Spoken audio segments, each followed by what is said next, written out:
Ano nga ba yung dapat kainin ng mga buntis? Number 1, kailangan po natin kumain ng rich in fiber para maiwasan po natin ang constipation, which is isa sa sintomas ng pagbubuntis. Nakukuha ang fiber sa mga pagkain tulad ng bread, saging, cereal, pasta, at mga gulay. Kailangan din natin ng calcium para sa pagde-develop ng buto ni baby. Makukuha ito sa gatas, keso, yogurt, spinach, broccoli, beans, at seafoods. Siyempre, kailangan natin magpa-araw para makakuha tayo ng natural vitamin D kasi kailangan ng calcium ang vitamin D para ma-absorb ito sa ating katawan. Next, kailangan din ng buntis ang iron para naman maiwasan nito ang anemia, na isa rin sa sintomas ng pagbubuntis. Makukuha ang iron sa mga lean beef, manok, itlog, seafoods, green leafy vegetables, broccoli, peas, beans, at cereals. Next, kailangan din syempre ng buntis ang vitamin C para naman lumakas ang resistensya niya at hindi basta-basta magkakasakit. Nakukuha naman ang vitamin C sa mga orange,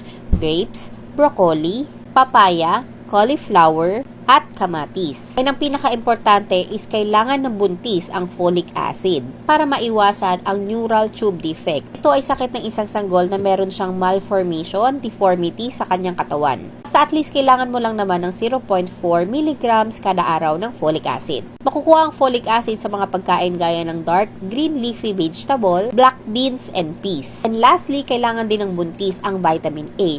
Pero ina-advise ng mga doktor na eat every other day. Kasi kapag too much naman ang vitamin A sa katawan ng isang buntis, meron namang increased risk of fetal malformation. Makukuha ang vitamin A sa pagkain gaya ng kamote, kalabasa, carrots, and spinach. So that's it. I hope you learned something from this video. See you next time!